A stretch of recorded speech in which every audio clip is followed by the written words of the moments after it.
අයිබෝවන් මානව දේහයේ පරිවහන කෘත්‍යය සිදු කරන්නේ කවුද? ද්‍රව්‍ය එහෙම අරන් යන්නේ කවුද? එතකොට මානව දේහය ශුද්ධ ජීවීන්ගෙන් ආරක්ෂා කරන්නේ කවුද? ඊළඟට මේ මානව දේහයේ තියෙන විවිධ පද්ධති අතර සම්බන්ධීකරණය පවත්වාගන්නේ කවුද? ඉතින් ඒ ගැන කතා කරන අද අපේ මාතෘකාව මානව රුධිර සංසරණ පද්ධතිය. එතකොට මේ රුධිර සංසරණ පද්ධතිය ගැන අපි මීට කලින් කතා කරපු පද්ධති කීපයේදීත් මම යම් ඉඟි පළ කරා. ඔයගලන්ට මතක ඇති දැන් අපි කිව්වා රුධිර සංසරණ පද්ධතිය කියලා කියන්නේ එහෙම නැත්නම් මේ රුධිරය කියලා කියන්නේ එක්තරා විදිහකට අපේ දේහයේ ඉන්න තැපැල් සේවය. එහෙම තමයි අපි එයාව හැඳින්වුවේ. එහෙම නැත්නම් අපේ දේහයේ තියෙන කුරිය සර්විස් එක. එහෙම කියන්නත් පුළුවන්. මොකද අපි දැක්කා අපේ විවිධ පද්ධතිවලදී මේ පද්ධතිය අතර ද්‍රව්‍ය හුවමාරු කරන්න දේවල් එහෙට මෙහෙට අරන් යන්න අපේ රුධිර සංසරණ පද්ධතිය දායක වුණා. එතකොට මේ රුධිර සංසරණ පද්ධතිය අපේ දේහයේ විශාල කාර්යභාරයක් සිද්ධ කරනවා. ඉතින් අද අපේ මේ කොටස ඉගෙන ගත්තට පස්සේ ඔයගලන්ට මෙන්න මේ කාරණා ගැන අවබෝධයක් ලැබෙනවා. මුලින්ම රුධිර පටකය. රුධිර පටකය කියන්නේ මොකක්ද? ඇත්තටම රුධිරය කියන්නේ දියරමය පටකයක්. ඒ ගැන අපි කතා කරලා තිනවා. මීට කලින් අපි මේ පටක පාඩමේදී 11 වසරේ පටක පාඩමේදී අපි කතා කරලා තිනවා රුධිරය කියලා කියන්නේ සම්බන්ධක පටක කියන පටක ගණයට අයිති වෙන පටකයක්. එතකොට මේ රුධිර පටකය ගැන අද අපි සම්පූර්ණයෙන්ම විස්තර ඇතුව සාකච්ඡා කරනවා ඔයගලගේ විෂය නිර්දේශයට යටත් වෙලා. ඊළඟට මේ රුධිර නාල පද්ධතිය. මේ රුධිරය අපේ දේහයේ එහෙ මෙහෙ අරන් යන්න අවශ්‍ය කරන බටර් ලයින් එක කියලා අපිට කියන්නත් පුළුවන්. රුධිර නාල පද්ධතිය. ඉතින් මේ නාල පද්ධතිය ගැන ඒක හැදිලා තියෙන්නේ මොනවයින්ද කොහොමද මේක වැඩ කරන්නේ? මේ දේවල් අපි කතා කරනවා. ඊළඟට අපි කතා කරනවා හෘදය ගැන. හෘදය කියලා කියන්නේ මේ රුධිර පටකයේ මේ තරලය රුධිර නාල පද්ධතිය ඇතුලේ එහෙ මෙහෙ අරන් යන්න අවශ්‍ය කරන බලය සපයන කෙනා. එහෙම නැත්නම් පොම්පයක් කියලා කියන්නත් පුළුවන්. ඉතින් හෘදේ ව්‍යුහය සහ හෘදය හැදිලා තියෙන විදිය අපි මේ දේවල් අද කතා කරනවා. ඊළඟට රුධිර සංසරණය කියලා කියන්නේ මේ රුධිරය කියන ද්‍රවය රුධිර නාල පද්ධතිය ඇතුලේ හෘදයේ සහයෝගයෙන් හෘදය මගින් සපයන බලය පදනම් කරගෙන ශරීරය පුරාම නැත්නම් දේහය පුරාම ගමන් කිරීමේ ක්‍රියාවලිය රුධිර සංසරණය. ඉතින් මේ උඩ තියෙන ව්‍යුහ ටික ගැන කතා කරලා මේ රුධිර සංසරණය වෙන්නේ කොහොමද කියන එක ගැනත් අපි කතා කරනවා. ඊළඟට මේ රුධිර සංසරණය ගැන කතා කරද්දී අපිට හෘද ස්පන්දනය කියන්නේ මොකක්ද? හෘද චක්‍රය කියන්නේ මොකක්ද? ඊළඟට ද්විත්ව රුධිර සංසරණය කියන්නේ මොකක්ද? සහ මේ රුධිර පීඩනය වගේ මාතෘකා අපිට කතා කරන්න වෙනවා. ඉතින් අද අපි පාඩමේදී මෙන්න මේ දේවල් ගැන තමයි ඔයගලන්ට අවබෝධයක් ලබා දෙන්න උත්සාහ කරන්නේ. මීට අමතරව මේ පාඩමේ තවත් කොටස් කීපයක් තියෙනවා. ඉතින් මම හිතුවා ඒ කොටස් අපි ඊළඟ සතියක කතා කරමු කියලා කොටස් දෙකකට කඩලා තමයි මේ පාඩම කරගෙන යන්නේ. මේ පාඩම අනවශ්‍ය ලෙස දිග වෙන එක වළක්වන්න. ඉතින් අපි අද මෙන්න මේ මාතෘකා ටික ගැන කතා කරමු. හරි. අපි බලමු ඊළඟට දැන් මේ රුධිරය ගැන අපි කතා කරනකොට දැන් ඔයගොල්ලන්ට තිරේ දිස්සෙයි අපි මීට කලින් කතා කරපු දේවල් වල පොඩි මේ සාරාංශයක් වගේ මෙතන මම ඇතුළත් කරා. දැන් අපි මේ බහුසෛලික ජීවීන්නේ. එතකොට මේ අපේ දේහය හැදිලා තියෙන්නේ ඒකසෛලික ජීවියෙක්ගේ වගේ නෙමෙයි සෛල ට්‍රිලියන ගානක එකතුවකින්. ඒක ඔයගොල්ලෝ දැන් දන්නවා හොඳටම. සෛල ට්‍රිලියන ගානයක් අපේ දේහය ඇතුලේ තියෙනවා. එතකොට අපි ආයෙත් මොහොතකට හිතමු අපි ඒකසෛලික ජීවියෙක් කියලා. එතකොට ඒකසෛලික ජීවියෙක් වුණා නම් අපේ සෛලයට අවශ්‍ය කරන දේවල් අපිට පුළුවන් කෙලින්ම බාහිර පරිසරයෙන් ලබා ගන්න. කිසිම ගැටලුවක් එතන නැහැ. එතකොට අපේ සෛලය ඇතුලේ නිපද වෙන අනවශ්‍ය දේවල් කෙලින්ම සෛලෙන් එළියට දාන්න පුළුවන්. කිසිම ගැටලුවක් නැහැ. හැබැයි අපි සංකීර්ණ ජීවීන් බවට පත් වෙලා ඉද්දී බහුසෛලිකයන් සෛල ට්‍රිලියන ගානකින් හැදිච්ච ජීවීන් බවට පත් වෙලා අපි දැන් ඉන්න තත්ත්වයේදී මේ තනි සෛලයක් තමන්ගේ බහිශ්‍රාවී අපද්‍රව්‍ය මේ හැමදේම එළියට දාන්න පටන් ගත්තොත් ඒක හරිම අකාර්යක්ෂම වෙනවා. ඒක එහෙම වුණොත් එහෙම අපේ දේහේ හැමතැනින්ම මේ බහිශ්‍රාවී අපද්‍රව්‍ය හැමදේම හැමතැනින්ම එළියට එන්න ගන්නවා. ඉතින් මේක හරිම අකාර්යක්ෂමයි. ඒක දියුණු ජීවීන්ගේ ලක්ෂණයක් නෙමෙයි. ඉතින් මේ අවශ්‍ය දේවල් සෛලවලට ගෙනත් දෙන්න සහ බැහැර කරන දේවල් ඉවත් කරන්න වෙනම පද්ධතියක් අපේ දේහේ සකස් වෙලා තියෙනවා. අන්න ඒ පද්ධතිය තමයි රුධිර සංසරණ පද්ධතිය. දැන් මේ රූපය ඔයගලන්ට පේනවා මේ තියෙන තනි සෛලයෙන් මම මේ අපේ දේහයේ තියෙන සෛල ට්‍රිලියන ගානම නියෝජනය වෙනවා. හරිද? එතකොට දැන් අපි සාකච්ඡා කරා ආහාර ජීවන පද්ධතියේදී අර ජීර්ණය කරපු ආහාර ජීරක ඵල ග්ලූකෝස් වගේ දේවල් අංගුලිකා වලට ඇතුල් වෙලා රුධිරය මගින් අරගෙන තමයි සෛල වලට ගෙනත් දෙන්නේ. ඔයගලන්ට ඒක පේනවා දැන් ওই රූපේ ඉහළ තියෙනවා ඒක ග්ලූකෝස් වගේ සංයෝග සෛල වලට ගෙනත් දෙනවා. ඊළඟට අපි දැක්කා ශ්වසනයේදී ශක්තිය නිපදවන්න අවශ්‍ය කරන ඔක්සිජන් ගාර්ථවලදී රුධිර සංසරණ පද්ධතිය තමයි එකතු කරේ. පෙනහළු වල තියෙන ගාර්ථ තුලදී. එතකොට රුධිරය තමයි ඒ ඔක්සිජන් ගෙනාට සෛල වලට දුන්නේ. ඊට පස්සේ ශක්තිය නිපදවුවට පස්සේ නිපද වෙන කාබන් ඩයොක්සයිඩ් සහ ජල වාෂ්ප අපද්‍රව්‍ය ඒවා රුධිර සංසරණ පද්ධතිය මගින් තමයි පෙනහළු වලට ගිහින් දීලා ප්‍රාශ්වාසයත් සමග එළියට දැම්මේ. එතකොට ඒකත් අපි එතෙන්දී දැක්කා. ඊළඟට අපි දැක්කා විශේෂයෙන් ඔය අක්මා සෛලවලදී ප්‍රෝටීන පරිවෘත්තියේදී නිපද වෙන බහිශ්‍රාවී අපද්‍රව්‍ය යූරියා යුරික් අම්ලය ක්‍රියේටිනින් වගේ දේවල් මේ දේවල් අපේ මේ රුධිරයට තමයි එකතු කරේ සෛල වලින් එළියට දාලා රුධිරය මගින් ඒවා එකතු කරගෙන අපේ වෘක්ක වලට ගෙනාවා. ගෙනහල්ලා ඒවා දේහයෙන් ඉවත් කරලා දැම්මා. එතකොට මේ හැම කටයුත්තකදීම මැදිහත් කරුවෙක් විදිහට ද්‍රව්‍ය එහෙ මෙහෙ අරන් යන්න රුධිර සංසරණ පද්ධතිය දායක වුණා. එතකොට දැන් ඕගොල්ලන්ට මෙන්න මෙහෙම දෙයක් කල්පනා වෙන්න ඕනි. මේ සෛල ට්‍රිලියන ගානක නිපද වෙන මේ දේවල් මේ සෛල හැම වෙලාවෙම ක්‍රියාකාරී විදිහට තියෙන්නේ. දැන් අපි ජීවත් වෙනකොට මේ සෛල අපි විවේකීව නිදාගෙන ඉන්න විට පවා මේ සෛලවල පරිවෘත්තීය ක්‍රියා සිද්ධ වෙනවා. ඒව නවතින්නේ නැහැ. ඒකයි මේ සිද්ධ වෙන වේගයේ වෙනසක් වෙන්න පුළුවන්. නමුත් හැම වෙලාවෙම මේ සෛල ක්‍රියාකාරී මට්ටමේ තමයි තියෙන්නේ. එතකොට මේ සෛල ට්‍රිලියන ගානකට අවශ්‍ය කරන දේවල් එවෙන් පිට කරන දේවල් මේ නිරන්තරයෙන්ම එහෙම ගෙනියන්න ඕනේ. එතකොට ඔයගලන්ට තේරෙන්න ඕනි රුධිරය හැම වෙලාවෙම හැමතැනම ඉන්න ඕනි. හැම වෙලාවෙම හැමතැනම රුධිරය තියෙන්න ඕනි.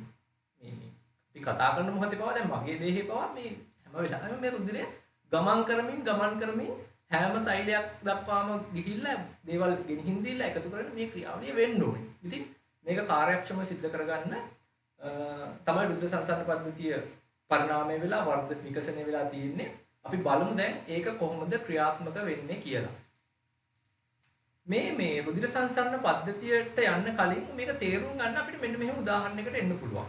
දැන් හිතන්නකෝ අපි ගාව ජල මූලාශයක් තියෙනවා, වතුර ටිකක් තියෙනවා. දැන් මේ වතුර ටික අපිට කාර්යක්ෂම විදිහට එක තැනකින් තවත් තැනකට ගෙනihin දාන්න ඕනේ කියලා හිතන්නකෝ. හරිද? එතකොට මෙහෙම කරන්න අපිට මේ ජලය කියන ද්‍රවය එක තැනකින් තව තැනකට ගෙනියන්න නම් කාර්යක්ෂමව අපිට නල පද්ධතියක් තියෙන්න ඕනේ.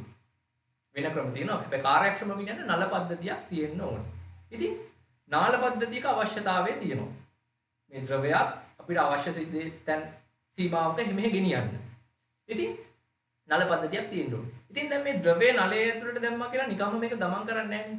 එහෙම වෙන්නේ නැහැ. මේ ද්‍රවය නලයේ ඇතුලේ ගමන් කරන්න බලයක් සපයන්න ඕනේ. ඒ සඳහා අපිට පොම්පයක් නැත්නම් අපේ භාෂාවෙන් කියමු මෝටරයක් හයි කරන්න වෙනවා. ඉතින් රුධිරය මේ විදිහටම තමයි අපේ දේහේ ගමන් කරන්නේ. ඔයගොල්ලන්ට දැන් තේරෙන්න ඕනේ. රුධිරය කියන්නේ ද්‍රවයක්. මේ ද්‍රවය හැම වෙලාවෙම හැම සෛලයකටම යන්න ඕනේ. කාර්යක්ෂමව. ඉතින් මේ සඳහා අපේ දේහේ විශේෂයෙන් සැකසුණු නාල පද්ධතියක් තියෙනවා. ඒ තමයි අපේ රුධිර වාහිනී පද්ධතිය. ඉතින් මේ රුධිර වාහිනී පද්ධතිය ඇතුලේ රුධිරය සෑම සෛලයක් දක්වාම ගමන් කරවන්න අවශ්‍ය කරන බලය සපයන්න පොම්පෙකුත් තියෙනවා. ඒ තමයි අපේ හෘදය. ඉතින් හෘදය කියන්නේ ඇත්තටම පොම්පයක්. ඒක ජෛව පොම්පයක් කිව්වත් වැරද්දක් නෑ. ඕකෙන් කරන්නේ රුධිරය පොම්ප කරන එක දේහේ පුරාම. ඔබ උපතේ සිට මිය යනතුරු මේ පොම්පය එක දිගට එකම විදිහට ක්‍රියාත්මක වෙවි තියෙනවා. ඒක නැවතිච්ච දවසට ඔබ ඔබේ සෛල වලට අවශ්‍ය සැපයුම් නැති වෙලා ඔබේ සෛල තුල බහිශ්‍රාවී අපද්‍රව්‍ය එකතු වෙලා ඔබගේ ජීවිතේ නැති වෙන්න පුළුවන්. ඉතින් ද්‍රවයක් නාල පද්ධතියක් හා පොම්පයක් තමයි අද අපේ කතාව. ඉතින් අපි බලමු මේ ද්‍රවය ගැන මුලින්ම. මොකද්ද මේ ද්‍රවය? ඊට පස්සේ නාල පද්ධතිය සහ පොම්පෙට අපිට යන්න පුළුවන්. ඉතින් ද්‍රවය තමයි රුධිරය. දැන් රුධිරය අපිට බැලුව බැලමට පේන්නේ මෙන්න මේ විදිහට. ඔය තියෙන්නේ රුධිරය. ඔය තියෙන්නේ පරීක්ෂණ නලයකට ගත්ත රුධිරය ටිකක්. ඒක අපිට බැලුව බැලමට පේන්නේ රතු පාට ගොඩාක්ම උකුත් නැති තරලයක් විදිහට තමයි පේන්නේ. ඇත්තට මේක ද්‍රවයක්. හැබැයි බැලුව බැලමට අපිට එහෙම පේනුනට රුධිරය ඇත්තටම එහෙම නැහැ. අපි රුධිර බිඳුවක් අරගෙන ආලෝක අන්වීක්ෂයකට දාලා ටිකක් විශාල කරලා බැලුවොත් ඔයගලන්ට පේන්නේ මෙන්න මේ විදිහට. එතකොට ඔය තියෙන්නේ ආලෝක අන්වීක්ෂයකට රුධිර බිඳුවක් දාලා 100 ගුණයක් විතර එක විශාල කරලා බැලුවොත් අපිට පේන විදිහ තමයි ඔන්න ඔය රූපේ දිස් වෙන්නේ. දැන් රුධිර ගැන ඔබේ තිබිච්ච මතය වෙනස් වෙන්න ඕනේ. රුධිරය කියන්නේ ඇත්තටම තරලයක් කිව්වට තරලයක දිය වුණු සෛල ටිකක්. මේ රුධිරයේ විශාල ප්‍රමාණයක් සෛල තියෙනවා. මේ ඇත්ත ඡායාරූපයක් ඔබට දිස් වෙන්නේ. එතකොට මේ ද්‍රවයක ඔය පසුබිමේ තියෙන ද්‍රවයේ මේ සෛල ටික දිය වෙලා නැත්නම් අවලම්බණය වෙමින් තමයි තියෙන්නේ. පාවෙමින් ගිලිලා තියෙනවා. හොඳින් බැලුවොත් ඕක දිහා ඔබට පේනවා මේ සෛල එකිනෙකට සමාන නැහැ. එක එක ප්‍රමාණයේ එක එක විදිහේ සෛල ටිකක් තමයි මේකේ තියෙන්නේ. ඉතින් රුධිරය කියලා කියන්නේ ඇත්තටම මේ ද්‍රවයක දිය වුණු විවිධ ප්‍රමාණයේ විවිධ හැඩයන් වල සෛල ගොඩක එකතුවක්. හරි. එතකොට අපිට පුළුවන් දැන් විද්‍යාගාරයකදී මේ රුධිරයේ තියෙන මේ සෛල ටිකයි ඒක දිය වෙලා තියෙන ද්‍රවයයි වෙන් කරගන්න. එහෙම කරන ක්‍රමය තමයි ඊළඟට දැන් ඕගලන්ට ඔය මේ තිරේ දිස් වෙන්නේ. අපි කරන්නේ මෙහෙමයි සරලව. අපි මේකට කියනවා රුධිරයේ කේන්ද්‍රාභිසරණයට ලක් කරනවා කියලා. මේකදී අපි කරන්නේ පරීක්ෂණ නලයකට රුධිරය ටිකක් ගන්නවා. අරගෙන දැන් ඔයගලන්ට පේනවා මේ ඔය උපකරණයක් එක්තරා කේන්ද්‍රාභිසරකයක් කියලා අපිට ඒකට කියන්න පුළුවන්.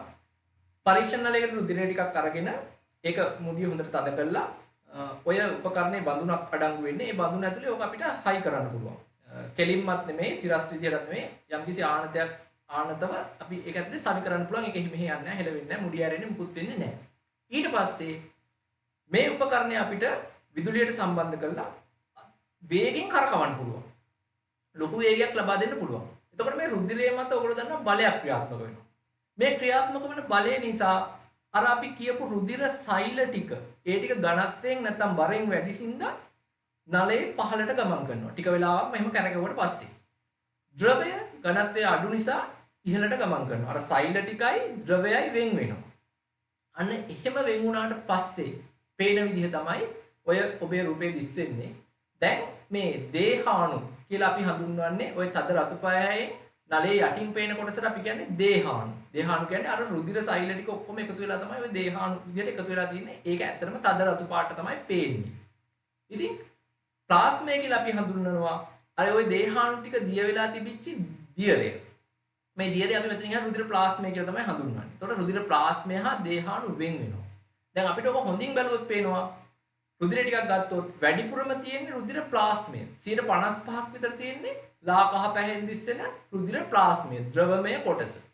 45ක් පමණ මේ රුධිර සෛල ටික නැත්තම් දේහාණු ටික තද රතු පැහෙන් දිස්සෙනවා. ඉතින් ওই විදිහට තමයි අපි රුධිරය වෙන් කරගන්නේ. ওই දේහාණු සහ ප්ලාස්මය වෙන් කරගන්නේ. එතකොට අපි මේ එක කොටසක් ගැන වෙන වෙනම කතා කරන්න ඕනේ. හරි. අපි බලමු දැන් ඊළඟට මොනවද තියෙන්නේ කියලා. දැන් අපි රුධිරය ගත්තාම දැන් ඔයගලන්ගේ පින්තූර වෙනස් වුණා. අර දියරයක් විදිහට තිබිච්ච රුධිරය දැන් අපි දැනගත්තා දේහාණු සහ ප්ලාස්මය කියන කොටස් දෙක තමයි මේකේ තියෙන්නේ. දේහාණු ගත්තාම අර සෛල ටික ගත්තාම ඔයගොල්ලෝ දැක්ක අර එකම විදිහේ සෛල ටිකක් නෙමෙයි. එක එක හැඩේ එක එක පාට සෛල තිබ්බා. ඔන්නේ දේහාණු අපි ප්‍රධාන කොටස් තුනකට බෙදනවා. රතු රුධිරාණු, සුදු රුධිරාණු, හා පට්ටිකා. මේක මේවැ වර්ණය සහ හැඩය පදනම් කරගෙන තමයි අපි මෙහෙම බෙදන්නේ. ඉතින් රතු රුධිරාණු, සුදු රුධිරාණු සහ පට්ටිකා ප්ලාස්මේ වෙනම තියෙනවා. අපි මේ එක එකක් ගැන දැන් වෙන වෙනම කතා කරන්න යන්නේ. රතු රුධිරාණු ගත්තාම රතු රුධිරාණු දැන් ඔය රූපය ඔයගලන්ට දිස්සෙන්නේ රතු රුධිරාණු. ඔය එක රූපය ඔයගලන්ට බලා ගන්න හම්බෙන්නේ රතු රුධිරාණු ටිකක් විතරක් වෙන් කරලා අරගෙන අන්වීක්ෂයෙන් බලපුවාම පේන විදිහ තමයි එක රූපේ තියෙන්නේ. දෙක රූපේ තියෙන්නේ ඒ රතු රුධිරාණු වල මේ පරිගණක තාක්ෂණය භාවිතා කරලා හදපු ග්‍රැෆික් සටහනක් නැත්නම් ඡායා රූපයක් හදපු එකක් තමයි ඔකේ පේන තියෙන්නේ. අර ඒකේ තියෙන ලක්ෂණ වඩාත් ඉස්මතු වෙලා පේන විදිහට හදපු රූපයක් තමයි දෙක රූපේ තියෙන්නේ. හරි. එතකොට මේ රතු රුධිරාණු නැත්නම් රක්තාණු මේ රුධිර දේහාණු වල එක කොටසක්. මේ රක්තාණු රතු පාටයි. ඒ හින්දා රක්තාණු කියන්නේ රතු රුධිරාණු කියන්නේ රතු පාටින් හින්දා. මේ තියෙන රතු පැහැයට හේතුව තමයි මේ රතු රුධිරාණු වල අඩංගු වෙලා තියෙන වර්ණකයක්. ඒකට අපි කියනවා හිමොග්ලොබින් වර්ණකය කියලා. මේ හිමොග්ලොබින් වර්ණක නිසා තමයි රතු රුධිරාණු රතු පාට වෙන්නේ. හිමොග්ලොබින් ගැන ඕගොල්ලෝ දන්නවා. අපි අර ගර්ථවල වායු හෝමාරුවේදී කතා කරා මේ හිමොග්ලොබින් වර්ණකය මගින් තමයි ඔක්සිජන් බැඳලා අල්ලගන්නේ. ඉතින් එතකොට ඕගොල්ලන්ට නිකම්ම තේරෙන්න ඕනේ. රතු රුධිරාණු මගින් තමයි ශ්වසනයට අවශ්‍ය කරන ඔක්සිජන් අල්ලගෙන ඒ ඔක්සිජන් සෛල කරා අරන් යන්නේ රුධිරයේ තියෙන රතු රුධිරාණු කියන දේහාණු. ඒක මම හිතන්නේ පැහැදිලි.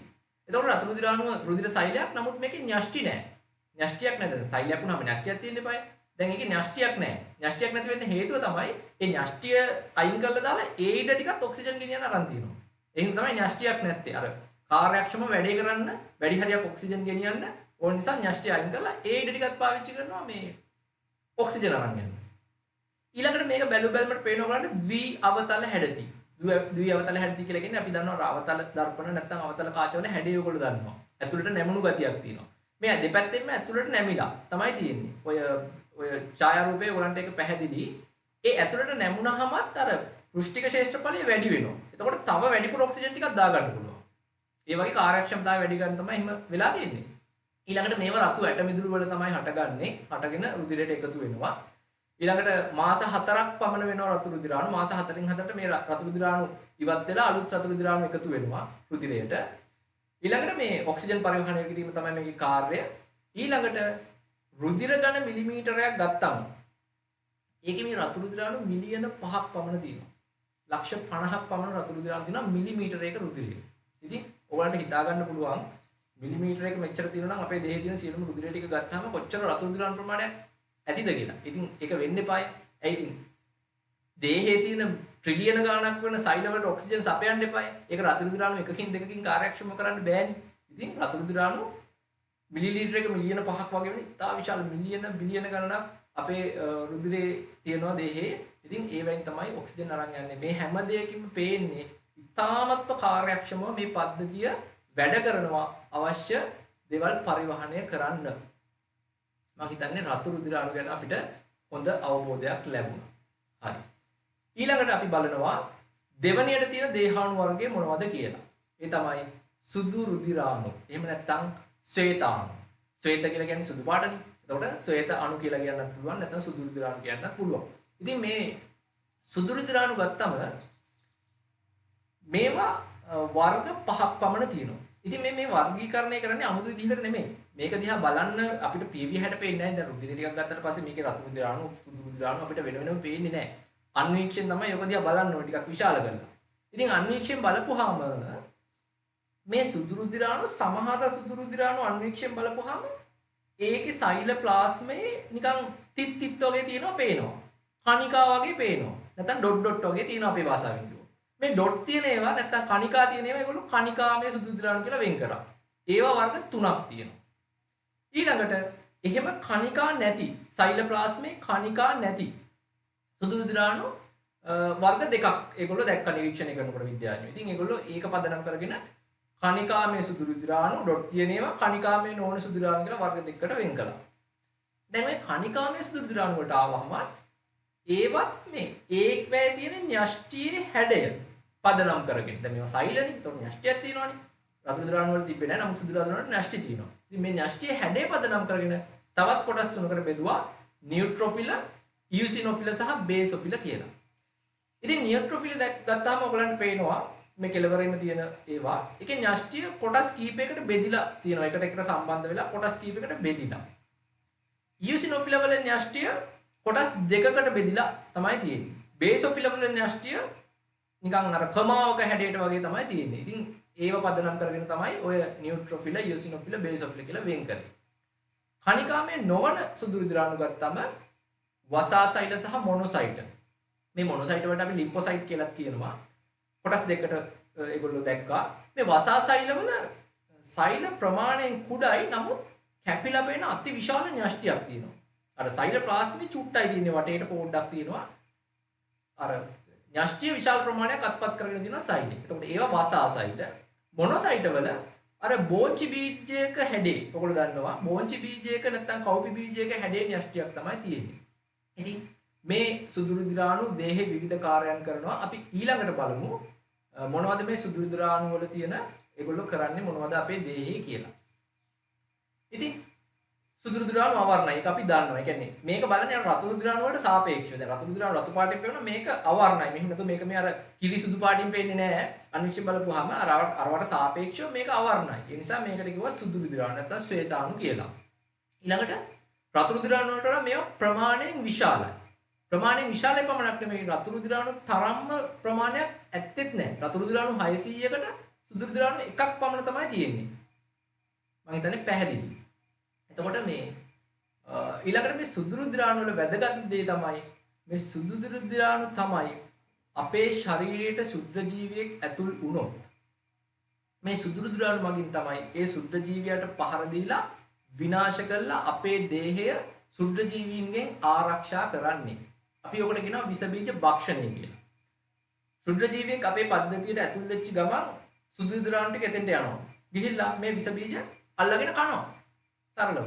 ඒක තමයි කරන්නේ භක්ෂණය කරනවා කියන්නේ අල්ලගෙන කනවා. කාලා විනාශ කරලා දානවා. ඊට අමතරව මේ සුද්ධ ජීවීන්ට අහිතකර ද්‍රව්‍ය නිපදවන්න පුළුවන් මේ සුදු රුධිර අණු වලට. ඒවට අපි කියනවා ප්‍රතිදේහ කියලා. ඉතින් සුදු රුධිර අණු වගේ සුද්ධ ජීවීන් ඇතුළු වුණාම ඒ සුද්ධ ජීවියට අදාළව ප්‍රතිදේහ නිපදවනවා. එතකොට මේ ප්‍රතිදේහ මගිනුත් ගිහිල්ලා සුද්ධ ජීවීන්ව විනාශ කරනවා. ක්‍රම දෙකකට විනාශ කරනවා. එකක් අල්ලගෙන ගිලලා දානවා. අනිත් එක ප්‍රතිදේහ නිපදවලා ප්‍රතිදේහ මගින් පහර දෙනවා. නිකන් බෝම්බ ගන්නවා වගේ වැඩක්. හරිද?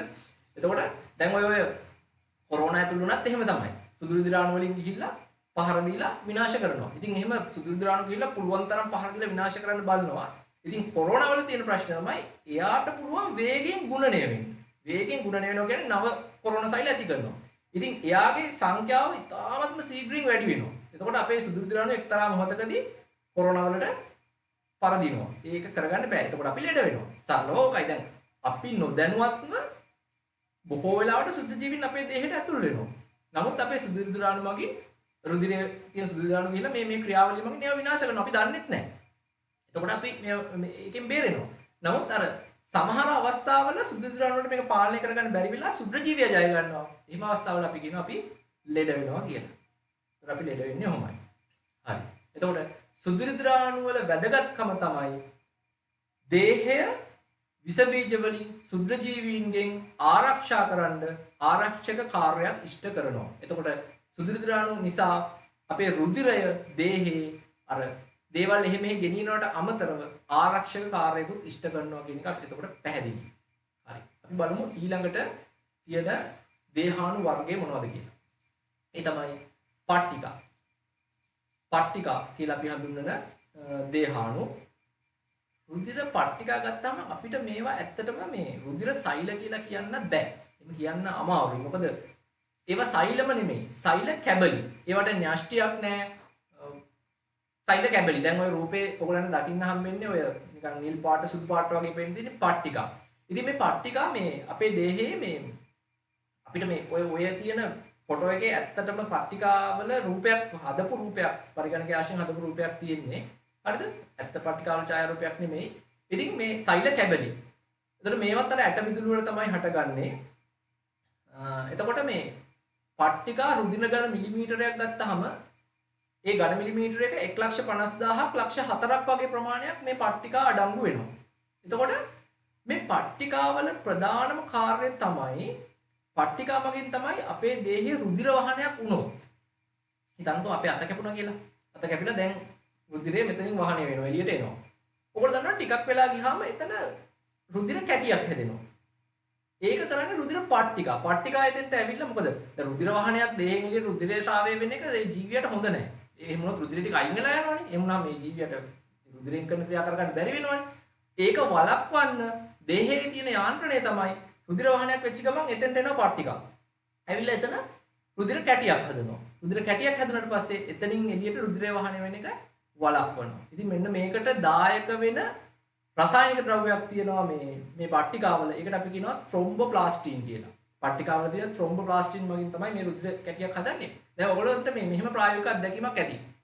කුඩල්ලෙක් එහෙම කාපුවාම සාමාන්‍යයෙන් ඔයගොල්ලන්ට තේරෙනවා සාමාන්‍ය තුවාලයක් වුණාට වඩා ලේ කැටි ගැහෙන එක ටිකක් පරක්කු වෙනවා. ටිකක් වෙලා කුඩල ගැලවුණාට පස්සේ ගොඩක් වෙලා මේ ලේ එළියට එනවා. ඒකට හේතුව තමයි දැන් මේ කූඩැල්ල එතන සිදුරු කරාට පස්සේ පට්ටිකා ඇවිල්ලා රුධිර කැටියක් හැදුනොත් ඒකට අවාසි. කූඩැල්ලට ඒක අවාසි. ඉතින් කූඩැල්ල කරන්නේ එයාගේ කේටේ තියෙන රසායනික ද්‍රව්‍යයක් හිරුඩින් කියලා. ඒ හිරුඩින් චුට්ටක් එතෙන්ට දානවා. දාපුවම මේ පට්ටිකාවල රුධිර කැටිය හදාගන්න බැරි වෙනවා. ඉතින් එතකොට දිගට මේකෙන් එළියට ලේ එනවා. එතකොට කූඩැල්ල එක උරාගෙන බොනවා. අපි කූඩැල්ල වයින් කරත් අර එයා දාපු හිරුඩින් ටික එතන තියෙනවා. ඉතින් ඒ ටික අයින් වෙලා ගියාට පස්සේ තමයි පට්ටිකා ඇවිල්ලා එතන රුධිර කැටිය හදන්නේ. ඉතින් ඔය ඒක මම කිව්වේ ඔයගලන්ට මේක තේරුම් ගන්න ලේසි වෙන්න. එතකොට මේ පට්ටිකා මේ සමහර රෝග හැදුනට පස්සේ පට්ටිකා ප්‍රමාණය ශීඝ්‍රයෙන් පහළ වයින්නවා. දැන් ඔය මේ පට්ටිකා වලට අපි ඉංග්‍රීසියෙන් කියන්නේ ප්ලේට්ලට් කියලා. දැන් ඔයගලන්ට මේ වචනේ චුට්ටක් හුරු ඇති. ඩෙන්ගු එහෙම හැදුනට පස්සේ අපි බලන්නේ ડોක්ටර්ස්ලා බලන්නේ මේ ඩෙන්ගු වල කොච්චරක් දුරට පැතිරලාද කියලා.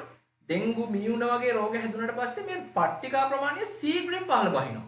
1,50,000ක් පමණ තියෙන්න ඕන එක මේක 80000ක් වෙලා 70000ක් වෙලා 50000ක් වෙලා ඔහොම පහළට එන්න පටන් ගන්නවා. ඒ ඩෙන්ගු වලට අදාළ සුද්ධජීවිය දෙහේ ක්‍රියාත්මක වෙනකම්. ඉතින් වෛද්‍යවරු එහෙම කරන්නේ සැරින් සැරේ රුධිර සාම්පල් එකක් අරගෙන මේ පට්ටිකා කවුන්ට් එක කීයක්ද කියලා බලනවා. නැත්නම් ප්ලේට්ලට් කවුන්ට් එක කොච්චරද කියලා බලනවා. ඒකෙන් ඒගොල්ලන්ට තේරුම් ගන්න පුළුවන් මේක මොකද්ද වෙන්නේ කියලා. එතකොට මේ සාමාන්‍යයෙන් ඕක 12000 වගේ ප්‍රමාණයකටත් අඩු වෙලා 10000 8000 විතර වගේ පහළට එනවා. ඉතින් පට්ටිකා ශීඝ්‍රයෙන් අඩු වුණොත් එහෙම ඒ රෝගියෝ මරණයට පවපත් වෙනවා. ඉතින් මීඋණ සහ ඩෙන්ගු වගේ රෝගවලදී ඔය පට්ටිකා ප්‍රමාණය අඩු වෙනවා. ඉතින් අපිට රුධිර පට්ටිකා ගැන කතා කරන්න තියෙන්නේ ඔන්න ඔය කාරණා ටික. ඊළඟට අපි එතකොට අපි දැන් රුධිර දේහාණු අර රුධිර සෛලයි ප්ලාස්මයයි කියලා අපි වෙන් කරානේ. එතකොට ඒ රුධිර ප්ලාස්මය අපි රුධිර දේහාණු වලට අයිති සියලු කොටස් කතා කරලා ඉවරයි. රතු රුධිරාණු, සුදු රුධිරාණු එකේ වර්ග ගොඩක් තිබ්බා. ඊළඟට පට්ටිකා. ඊළඟට අපිට කතා කරන්න තියෙන්නේ රුධිරයේ තියෙන ද්‍රවමය කොටස. එහෙම නැත්නම් රුධිර ප්ලාස්මය ගැන. දැන් අපි බලමු රුධිර ප්ලාස්මය මොන වගේද කියලා. ඇත්තටම දැන් ඔය පහළ තියෙන පරීක්ෂණ නලයේ අපිට ඔයගලන්ට මතක් වෙන්න මම ඒක දැම්මේ අර යට තිබිච්ච රුධිර දේහාණු ටික තමයි රතු පාටින් තිබ්බේ. ඒ ටික ගැන අපි කතා කරා. ඔය කහ පාටින් දිස්සන ප්ලාස්මය ගැන තමයි අපි දැන් කතා කරන්න යන්නේ. ඔය ඉහළ කොනේ තියෙන ඡායාරූපය ඔබට ඇත්තටම පේන්නේ මේ එළියට ගත්ත රුධිර ප්ලාස්මය ටිකක්. ඔන්න ඔය විදිහට තමයි රුධිර ප්ලාස්මය පේන්නේ. රුධිර ප්ලාස්මය දිස් වෙන්නේ ඇත්තටම ඔන්න ඔය විදිහට. එතකොට මේ රුධිර ප්ලාස්මයේ වැඩි ප්‍රමාණයක් තියෙන්නේ ජලය. වතුර තමයි ගොඩක් තියෙන්නේ. 92ක් පමණ ජලය තියෙන්නේ. ජලීය මාධ්‍යයක් මේක. හරිද? ඊට පස්සේ ජලයට අමතරව මේකේ ප්‍රෝටීන වර්ග ටිකක් තියෙනවා. ඇල්බියුමින්, ග්ලොබියුලින්, ඊට පස්සේ ෆයිබ්‍රිනෝජන් වගේ ප්‍රෝටීන විශාල ප්‍රමාණයක් තියෙනවා. ඊළඟට පෝෂක තියෙනවා. දැන් පෝෂක කිව්වම ඔයගලන්ට මතක් වෙන්න ඕනේ මේ පෝෂක කොහෙන්වත් නෙමෙයි ආවේ. මේ පෝෂක අර ආහාර ජීර්ණ පද්ධතියේදී අර සරල කරලා අංගුලිකා වලට ගිහිල්ලා පෝෂක එකතු කරගත්තනේ. ආන්නේ පෝෂක ටික තමයි ඔය තියෙන්නේ. ඔය සෛල වලට ගෙනියන ගමන්. සෛල වලට අවශ්‍ය කරන පෝෂක ටික ගෙනියන ගමන් තමයි ඔය තියෙන්නේ. එතකොට මේ පෝෂක රුධිර සෛල වල කොහෙවත් නෙමෙයි ප්ලාස්මේ තියෙන මේ වතුර ටිකේ දිය වෙලා තමයි යන්නේ. මොනොසැකරයිඩ්, ඇමයිනෝ අම්ල, මේද අම්ල, ග්ලිසරෝල් අපි කතා කරා ආහාර ජීර්ණ පද්ධතිය මේ තියෙනට අපි කන කෑම වල සරල අවස්ථා. ජීර්ණය වුණාට පස්සේ ශුද්ධාන්ත්‍රයේ තියෙන අංගුලිකා වලින් උරාගෙන රුධිර සංසරණ පද්ධතිය අරගෙන ප්ලාස්මේ තියෙන වතුරේ දිය කරලා නැත්නම් රුධිර ප්ලාස්මේ දිය කරලා අරගෙන යනවා. ඒ යන ටික තමයි අපි සාම්පල් එකක් අරන් අපි මේක බැලුවොත් පේන්න තියෙනවා මේ පෝෂක. ඒ අර පෝෂක තමයි තියෙන්නේ. ඊළඟට විවිධ අයන වර්ග. Sodium, potassium, calcium, magnesium, chloride අයන, ෆොස්ෆේට් අයන, සල්ෆේට්, ඊට පස්සේ බයිකාබනේට් වගේ අයන වර්ග විශාල ප්‍රමාණයක් තියෙනවා. ඊට පස්සේ නයිට්‍රජනීය අපද්‍රව්‍ය. මේ මොනවද මේ? මේ තියෙන්නේ සෛලවල නිපදවලා ඒවයින් එළියට දාපු නයිට්‍රජනීය අපද්‍රව්‍ය. ප්ලාස්මේ දිය වෙලා කොහේ යන ගමන්ද? වෘක්ක වෙත යන ගමන්.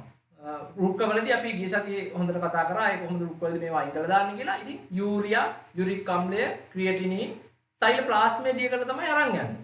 ඊළඟට විවිධ වායු තියෙනවා. ඔක්සිජන් තියෙනවා. මේ ඔක්සිජන් ඇත්තටම දැන් රුධිර මේ රතු රුධිරාණු වලින් තමයි ඔක්සිජන් අරන් යන්නේ. හැබැයි ප්ලාස්මේ දිය වෙලත් සුළු ප්‍රමාණයක් ඔක්සිජන් තියෙනවා. හැබැයි ඔක්සිජන් ගෙනියන්නේ ප්ලාස්මේ නෙමෙයි. ඒකට වෙනම කෙනෙක් ඉන්නවා මේක කාර්යක්ෂමව කරන්න ඕනි හින්දා රතු රුධිරාණු. හැබැයි ප්ලාස්මේ දිය වෙලත් ඔක්සිජන් ටිකක් තියෙනවා. හැබැයි කාබන් ඩයොක්සයිඩ් ගෙනියන්න වෙනම රුධිර සෛල කොහෙවත් නෑ රුධිරේ. ප්ලාස්මේ දිය වෙලා තමයි මේ කාබන් ඩයොක්සයිඩ් යන්නේ. ඉතින් ඔය තියෙන කාබන් ඩයොක්සයිඩ් රුධිර ප්ලාස්මේ ඔහම ගිහිල්ලා ගර්තවලදී ගර්ත ඇතුළට දාලා ප්‍රාශ්වාස වාතයත් එක්ක එළියට දානවා. ඊළඟට නයිට්‍රජන් වගේ වායු තියෙන්න පුළුවන්. ඊළඟට හෝමෝන ප්‍රතිදේහ මේ ප්‍රතිදේහ සුද්ධ ජීවීන්ට විරුද්ධව ක්‍රියා කරන සුදු ද්‍රව්‍ය වලින් හදලා එළියට දාපු මේ ප්‍රතිදේහ ටික ප්‍රතිදේහ ජනක මෙන්න මේ වගේ දේවල් මේ ප්ලාස්මයේ දිය වෙලා තියෙනවා. හරි. එතකොට රුධිර ප්ලාස්මය ගැන අපි එහෙමයි කතා කරේ. දැන් එතකොට ඕගලන්ට තේරෙන්න ඕනි. අපි අර පරීක්ෂණ නලයක් ඇතුලේ රතු පාට දැකපු දියරය. ඇත්තටම ඒක එහෙම වුණාට රුධිරය කියන්නේ විශාල දේවල් ප්‍රමාණයක් එකතු කරගත්තු දෙයක්. දැන් ඕගලන්ට දිස් වෙනවා ඊළඟට ඔය මේ තිරේ දිස් වෙන්නේ. දැන් ඕගලන්ගේ රුධිරය කියපුවම ඕගලන්ට පේනෝනේ මෙන්න මෙහෙම පින්තූරයක්. අර රතු පාට දියරයක් කියලා මෙතනින් එහාට ඕගොල්ලෝ හිතන්නේ නැහැ. මෙන්න මෙහෙම දෙයක් රුධිරය කියන්නේ. රුධිරය කියන්නේ ප්ලාස්මය, දේහාණු, ඊළඟට දේහාණු ගත්තාම රතු රුධිර සෛල, සුදු රුධිරාණු, ඒවත් නියුට්‍රොෆිල, යුසිනොෆිල, බේසොෆිල, වසාසෛල, මොනොසයිට, ඊට පස්සේ පට්ටිකා, මේ ප්ලාස්මය සහ ඒකේ දිය වෙච්ච විශාල ප්‍රමාණයක් ද්‍රව්‍ය මේ හැමදේම එකට ගත්තම තමයි අපි රුධිරය කියලා කියන්නේ. මම හිතන්නේ ඔයගලන්ට මේ දියරය නැත්තම් රුධිරය ගැන ඉතාමත්ම පැහැදිලි දැන්. අපි ඊළඟට බලමු මේ රුධිරය අපේ දේහේ මොකද්ද කරන්නේ? මොකද්ද රුධිරයේ කාර්යභාරය? දැනටමත් ඔයගොල්ලෝ දන්නවා. ප්‍රධානම කාර්යය තමයි ද්‍රව්‍ය පරිවහනය. ඒ කියන්නේ අපි කතා කරන්න දෙයක් නැහැ. අපි මේ පාඩම් මාලාව පටන් ගත්ත දවසේ ඉඳන් රුධිරය ඩිලිවරි සර්විස් එකක් නැත්තම් තැපැල් සේවයක් කියලා අපි ආව හැඳින්වුවා. ඒතකොට ද්‍රව්‍ය පරිවහනය. ඒ කියන්නේ ඔයගලන්ට අවබෝධයක් තියෙනවා. ඊළඟට ඔයගොල්ලෝ අද ඉගෙන ගත්තා රෝගකාරක ශුද්ධ ජීවීන්ගේ දේහය ආරක්ෂා කරනවා. ඔය සුදු රුධිරාණු, ඔය කොළ පාට පේන බැක්ටීරියාවක් ඇවිල්ලා ඉන්නවා. කොරෝනා වෛරස් එක කියලා හිතන්නකෝ. වෛරස් එකක් හරි බැක්ටීරියාවක් හරි දිලීරයක් හරි මොකක් හරි ආවට පස්සේ සුදු රුධිරාණු කියලා රුධිරයේ තියෙන ඒක විනාශ කරනවා. ඒතකොට දේහය ආරක්ෂා කරන්න මේක වැදගත් වෙනවා. ඊළඟට රසායනික සමායෝජනය හා සමස්ථිතිය.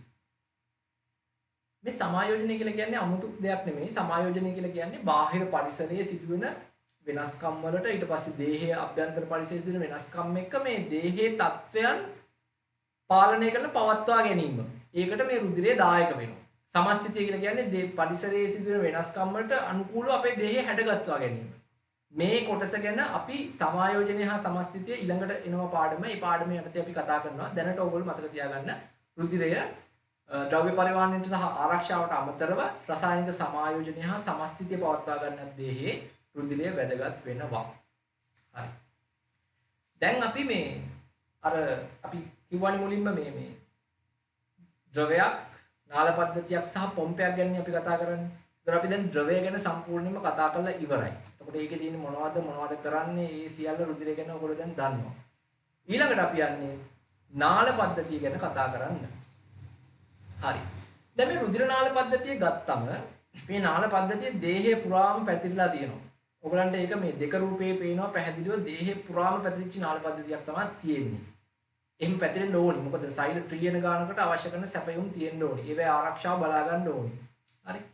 එතකොට මේ නාල පද්ධතිය අපි ප්‍රධාන වශයෙන් ප්‍රධාන කොටස් තුනකට බෙදනවා. ධමනි, ශිරා හා කේශ නාලිකා. මේ ධමනි කියලා කියන්නේ ඔයගලන්ට එක රූපේ දිස් වෙනවා. ඔය රතු පාටින් පෙන්වන්නේ ධමනි, නිල් පැහැයෙන් පෙන්වන්නේ ශිරා, අතරමැද තියෙන කේශ නාලිකා. ධමනි කියලා කියන්නේ අපි ධමනි හඳුන්වන්නේ හෘදයෙන් ඉවතට රුධිරය අරන් යන නාල. අපි කියනවා ධමනි කියලා. එතකොට මේ ධමනි වල හැම වෙලාවෙම ඔක්සිජනීකృత රුධිරය. එහෙම නැත්නම් ඔක්සිජන් අඩංගු රුධිරය. ඔක්සිජන් ඇතුළත් කරපු රුධිරය තමයි ධමනි වල ගමන් කරන්නේ. මේ ධමනි දේහයේ අවයව වලට එනවා. අවයව දක්වා ආවට පස්සේ මේවා ධමනිකා බවට බෙදෙනවා. ධමනිකා බවට බෙදලා මේ ධමනිකා මේ අවයව ඇතුළේදී පටක තුලදී රුධිර කේශනාලිකා බවට බෙදිලා යනවා. ඊට පස්සේ මේ රුධිර කේශනාලිකා ආයමත් එකතු වෙලා අනුශිරා හැදෙනවා.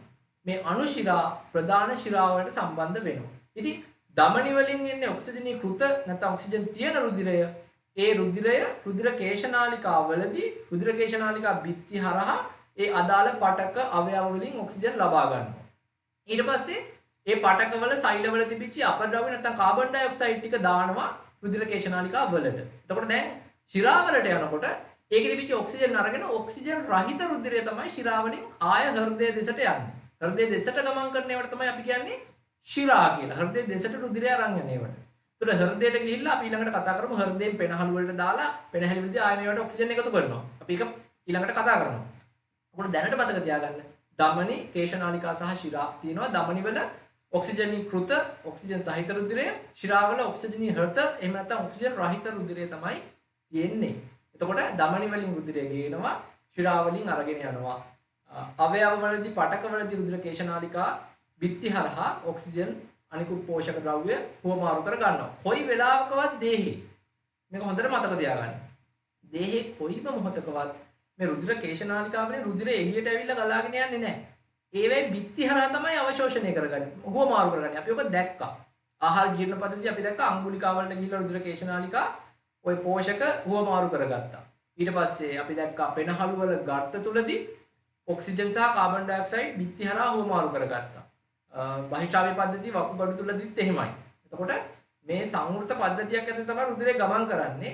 ද්‍රව්‍ය හුවමාරු කිරීම කේශනාලිකා තුල තුනී බිත්ති හරහා කරගන්නවා. ඔක තමයි අපිට රුධිර කේශනාලිකා රුධිර නාල පද්ධතිය ගැන කියන්න තියෙන්නේ. හරි. ඊළඟට අපි බලන්නේ මේ රුධිර කේශනාලිකා තුලින් අරගියපු රුධිරය අරගෙන යන්න අවශ්‍ය කරන බලය සපයන හෘදය ගැන. දැන් ඔය එක රූපේ ඔයගලන්ට පේන්නේ හෘදයක්. හෘදයේ පිහිටීම ශරීරය තුල. දැන් ඔය පෙනහැලි දෙක තියෙනවා. පෙනහැලි දෙක අතර තමයි හෘදය තියෙන්නේ. අපි මේ පෙනහැලි තියෙන කුටීරයට අපි කිව්වා උරස් කුහරය කියලා. ඔය යටින් තියෙන උදර කුහරය මහා ප්‍රාචීරයෙන් ඉහළ තියෙන්නේ උරස් කුහරය. උරස් කුහරයේ පෙනහැලි දෙක අතර වම් පැත්තට මදක් බරව තමයි හෘදය පිහිටලා තියෙන්නේ. ඒක සාමාන්‍යයෙන් පුද්ගලයෙක්ගේ මිටමොලවපු අතක් විතර ඇති කියලා තමයි අපි කියන්නේ. ඒක පුද්ගලයා තමන්ගේ හෘදේ ප්‍රමාණය එයා අත මිටමොලවපුවම පේන සයිස් එක තමයි තියෙන්නේ. ඒක තමයි අපි සාමාන්‍යයෙන් දල වශයෙන් මැනගන්න විදිහ. එතකොට ওই දෙක රූපය ඔයගලන්ට පේන්න තියෙන්නේ මේ සත්‍ය හෘදයක සටහනක්. හෘද පේශියෙන් තමයි මේක හැදිලා තියෙන්නේ. මේක ඇතුලේ අස්ථි කොහෙවත් නැහැ. පේශිමය උපකරණයක් නැත්නම් අවයවයක් තමයි හෘදය කියලා කියන්නේ. එතකොට මේක පොම්පයක් විදිහට ක්‍රියාත්මක වෙනවා. දැන් අපි බලමු ඊළඟට මේ හෘදය ওই පිටින් පේන විදිය සහ පිහිටීම මේකේ අපි සිරස් කඩක් ගත්තොත් මොන විදිහටද පේන්නේ කියලා. හරි. මේ රූපය අපි ඔයගලන්ගේ පෙළපොතෙන් තමයි මම ලබා ගත්තේ. එතකොට මේකේ ওই තියෙන හෘදයේ සිරස් කඩක්. මේක අපි ඔයගොල්ලෝ මෙහෙම මතක තියාගන්න. හෘදය ගත්තාම කුටීර 4ක් අඩංගු වෙනවා. ඉහළින් තියෙනවා කර්ණිකා යුගලය, පහළින් තියෙනවා කෝෂිකා යුගලය. කර්ණිකා යුගලක් සහ කෝෂිකා යුගලක් තමයි මේ හෘදයට අයත් වෙන්නේ. එතකොට ඔය අපි දිහා බලාගෙන ඉන්න කෙනෙක්ගේ හෘදයක සිරස් කඩක් කියලා සලකන්න. එතකොට දකුණු පැත්තෙන් ඒ බලාගෙන ඉන්න කෙනාගේ දකුණු පැත්තෙන් තියෙන්නේ දකුණු කර්ණිකාව ඉහළ, වම් පැත්තෙන් තියෙන්නේ වම් කර්ණිකාව. මෙන්න මෙතන තියෙන්නේ මේ දෙක තමයි. දකුණු කර්ණිකාව තමයි මේ තියෙන්නේ වම් කර්ණිකාව. ඊළඟට පහළින් තියෙන කුටීර දෙක අපි හඳුන්වනවා කෝෂිකා යුගලය. දකුණු කෝෂිකාව සහ වම් කෝෂිකාව. මේ වම් කෝෂිකාව, මේ දකුණු කෝෂිකාව. දකුණු කෝෂිකාවට වඩා වම් කෝෂිකාවේ බිත්තිය පොඩ්ඩක් ඝනකමින් වැඩි. ඒ විදිහට තමයි පිහිටන්නේ. එතකොට මේ කර්ණිකා සහ කෝෂිකා අතර තියෙනවා කපාට. මෙතන එක කපාටයක් තියෙනවා දකුණු කර්ණිකාව හා දකුණු කෝෂිකාව අතර. වම් කර්ණිකාව හා වම් කෝෂිකාව අතර එක කපාටයක් තියෙනවා. කපාටයක් කියලා කියන්නේ වෑල් එකක්. එක පැත්තකට විතරක් රුධිරය ගමන් කරන මාර්ගයක් තමයි කපාටයක් කියන්නේ. ඒතර මේ කපාටේ හරහා ඉහළින් ඉඳන් පහළට විතරයි රුධිරය ගමන් කරන්න පුළුවන්. මේ දෙකේම. පහළින් ඉහළට යන්න බෑ. එතකොට වැහෙනවා. ඉහළින් පහළට එනකොට ඇරෙනවා. මෙතනින් ඉඳන් මෙතෙන්ට එන්න පුළුවන්. මෙතනින් ඉඳන් මෙතෙන්ට යන්න බෑ. මෙතනින් ඉඳන් මෙතෙන්ට එන්න පුළුවන්. මෙතනින් ඉඳන් මෙතෙන්ට යන්න බෑ. ඒකයි කපාටයක් කියන්නේ. ඉතින් අපි ආයේ මේ හරස් කඩට චුට්ටක් ගිහලා බලමු. ඔයගලන්ගේ රූප සටහනේ දිස් වෙනවා. දැන් ඔය තියෙන්නේ ඒ කියන කපාට වලින් කපාට පැහැදිලිව මේ රූපේ පේන්න තියෙනවා. එතකොට දකුණු කර්ණිකාව හා දකුණු කෝෂිකාව අතර ත්‍රිතුණ්ඩ කපාටය දකින්න ලැබෙනවා. ත්‍රිතුණ්ඩ කපාටය. මේ දෙක අතර වම් කර්ණිකාව හා වම් කෝෂිකාව අතර ද්විතුණ්ඩ කපාටය දකින්න ලැබෙනවා. එතකොට ත්‍රිතුණ්ඩ කපාටය සහ ද්විතුණ්ඩ කපාටය තමයි තියෙන්නේ. ඊළඟට ඔයගොල්ලෝ පැහැදිලිව බලා ගන්න මේ දකුණු කර්ණිකාව ගත්තම දකුණු කර්ණිකාවට විවෘත වෙනවා ශිරා යුගල ඉහළින් සහ පහළින්. මේ තියෙන්නේ එක ශිරාවක්, මේ තියෙන්නේ අනිත් ශිරාව. මේක මේ කෝෂිකාවට පිටිපස්සෙන් ගිහිල්ලා මෙන්න මෙතනින් තමයි විවෘත වෙන්නේ කර්ණිකාවට. ඒක කර්ණිකාවට මේ හිතන්න එපා මේක මේ කෝෂිකාවට එකක් නෙමෙයි. මේ තියෙන්නේ එක ශිරාවක් මේක කෝෂිකාවට පිටිපස්සෙන් ගිහලා මෙන්න මෙතනින් කර්ණිකාවට තමයි විවෘත වෙන්නේ. මේකට අපි කියනවා උත්තර මහා ශිරාව. දැන් ශිරාවලින් හෘදයේ දේශයට රුධිරය අරන් එන්නේ. අපි ඒක කතා කරානේ. එතකොට දේහයේ හෘදයට ඉහළින් තියෙන හිස එහෙම වගේ කොටස් වල තියෙන රුධිරය හෘදයට අරන් එන්නේ මේ උත්තර මහා ශිරාවෙන්. අදර මහා ශිරාවෙන් මේකෙන් අරන් එනවා දේහයේ පහළ තියෙන පාවිච්චි කරපු රුධිරය. ඔක්සිජන් රහිත රුධිරය අරන් එනවා මේ දකුණු කර්ණිකාවට අදර මහා ශිරාවෙන්. ඔය අදර මහා ශිරාව අපිට හම්බුණා වෘක්කවලදී. අර වෘක්කීය ශිරාව ඇවිල්ලා අදර මහා ශිරාවට සම්බන්ධ වෙලා දේහයේ යට නියම තියෙන්නේ. අදර මහා ශිරාව ඔස්සේ ඇවිල්ලා තමයි හෘදයට රුධිරය අරන් එන්නේ. මම හිතන්නේ පැහැදිලි. ඊට පස්සේ අපි වම් කර්ණිකාව ගත්තම වම් කර්ණිකාවට ශිරා 4ක් විවෘත වෙනවා. මෙන්න මෙතනින් එනවා ශිරා යුගලය. ඊළඟට මෙන්න මේ ශිරා යුගලය. මේ දෙකත් මෙතනින් තිබ්බට මේකට නෙමෙයි විවෘත වෙන්නේ. මේ ශිරා යුගලය මේ පිටිපස්සෙන් ඇවිල්ලා වම් කර්ණිකාවට තමයි විවෘත වෙන්නේ. මෙන්න මෙතනින් මේ වගේ. ඒකට ශිරා 4ක් විවෘත වෙනවා. මේ ශිරා 4 එන්නේ පෙනහැලි වල ඉඳලා. දැන් පෙනහැලි ඔයගොල්ලෝ දන්නවනේ මේ මෙතනනේ පෙනහැලි තියෙන්නේ. මේ ළඟම අපි අර කලින් රූප සටහනට ආයෙත් අපි චුට්ටක් ගියොත් මේ ඕගලන්ට පේනවා ඔය රූපේ එක රූපේ ඕගලන්ට දිස්සෙනවා පෙනහැලි දෙක කෙලිම පිටිපස්ස හා තියෙන්නේ. පෙනහැලි දෙක අතරනේ හෘදේ තියෙන්නේ. එතකොට පෙනහැලි වලින් තමයි මෙන්න මේ ශිරා යුගලය ශිරා 4 එන්නේ. ඒ මේවට අපි කියනවා පෙනහැලි වල ඉඳලා එන හින්දා පෙනහැලි වලට කියන තවත් නමක් තමයි පුප්පුෂ. පුප්පුෂීය ශිරා.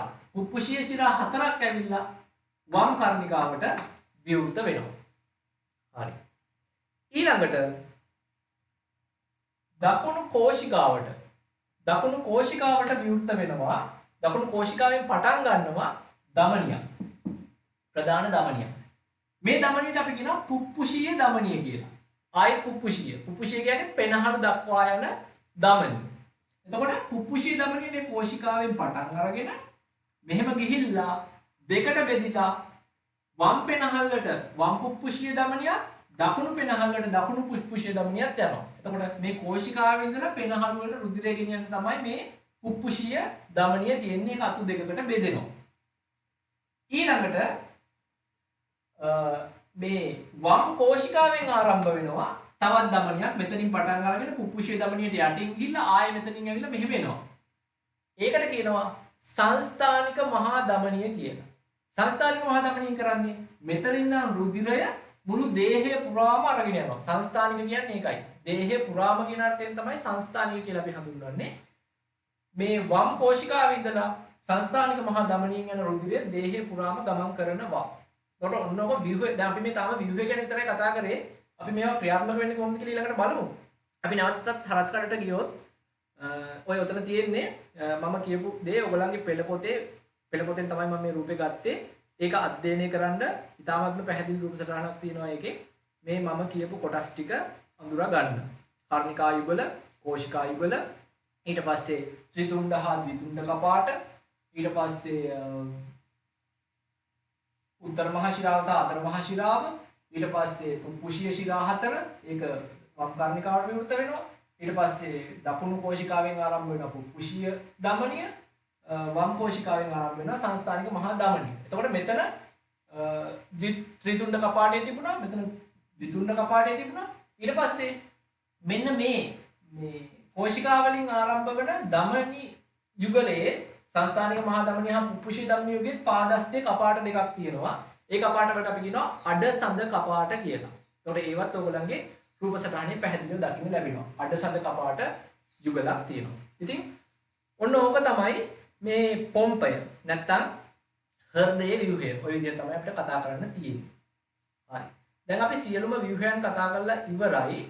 ඊළඟට අපි බලන්නේ මේ හෘදය මගින් කොහොමද මේ නාල පද්ධතිය ඔස්සේ අර අපි කලින් කතා කරපු රුධිරය යවන්නේ. එහෙම නැත්නම් රුධිර සංසරණය මේ පද්ධතිය ඇතුලේ සිද්ධ වෙන්නේ කොහොමද කියලා තමයි ඊළඟට අපි බලන්න යන්නේ. හරි. ඒක පැටලෙන්නේ නැතුව අපි කොනක ඉඳන් පටන් ගමු. අපි ආයේ කලින් රූප සටහනට චුට්ටක් ගියොත් අර හරස් කඩ රූප සටහනට දැන් බලන්නකො. ඔතන අපි දැන් මේ ගමන පටන් ගන්නෙ මෙහෙමයි. දකුණු කර්ණිකාව ගැන හිතන්නකො. දකුණු කර්ණිකාව. මේ තියෙන්නේ දකුණු කර්ණිකාව. දකුණු කර්ණිකාවට ඔක්සිජන් රහිත රුධිරය, ඔක්සිජන් නැති රුධිරය. ඒ දේහේ පුරාම පාවිච්චි කරලා දේහයේ ඉහළ සහ පහළ කොටස් වලදී භාවිතා කරපු රුධිරය. කාබන් ඩයොක්සයිඩ් වැඩි ඒවයි. ඔක්සිජන් අඩුයි. පාවිච්චි කරලා. එතකොට ඒවා උත්තර මහා ශිරාවෙනුයි අදර මහා ශිරාවෙනුයි එනවා. දකුණු කර්ණිකාව තමයි එන්නේ. මෙතෙන්ට එනවා. දැන් මේ රුධිරේ ඔක්සිජන් නැහැ. දැන් අපේ අවශ්‍යතාවය තමයි මේකට ඔක්සිජන් දාගන්න එක. ඊට පස්සේ මේ හෘදය සංකෝචනය සහ ඉහිල් වෙනවනේ හැම වෙලාවෙම අපි ඒ ගැන පස්සේ කතා කරනවා. ඒ සංකෝචන ඉහිල් වීම සිද්ධ වීම නිසා මේ ඔක්සිජන් රහිත රුධිරය මෙතනින් දැන් මේ ඉහළ කොටස් වල තියෙන ඒවා උත්තර මහා ශිරාවෙන් අරන් ආවා, පහළ කොටස් වල තියෙන ඒවා අදර මහා ශිරාවෙන් අරන් ආවිල්ලා දැන් දකුණු කර්ණිකාවට ආවා. ඇවිල්ලා මේ රුධිරය මෙන්න මේ කපාටය ඔස්සේ මේ දකුණු කෝෂිකාවට එනවා. දකුණු කෝෂිකාවට ආවට පස්සේ දැන් ඔයාලට මේකේ සම්බන්ධය අර ශ්වසන පද්ධතියත් එක්ක ලස්සනට තේරෙන්න ඕනේ. දකුණු කෝෂිකාවට ආවට පස්සේ දකුණු කෝෂිකාවෙන් රුධිරය ගමන් කරනවා පුප්පුෂීය ධමනිය හරහා පෙනහැලි දෙක තුලට. මේ පැත්තේ පෙනහැලි දෙක තියෙනවනේ. එතෙන්ට යනවා. දැන් අපි දන්නවා ඊළඟට වෙන්නේ මොකද්ද කියලා. පෙනහැලි වල ගර්ත වලට ඒ රුධිරය ගිහිල්ලා තිබිච්ච කාබන් ඩයොක්සයිඩ් ටික ගර්ත වලින් දාලා පෙනහළු වලින් ඔක්සිජන් ලබා ගන්නවා. දැන් ඔක්සිජන් සහිත රුධිරය බවට පත් වෙනවා. ඔක්සිජන් නැති රුධිරය මෙතෙන්ට ආවා, එතනින් මෙතෙන්ට ආවා, මේකෙන් පෙනහැලි වලට ගියා. දැන් ඔන්න ඔක්සිජන් සහිත රුධිරය හදාගත්තා. දැන්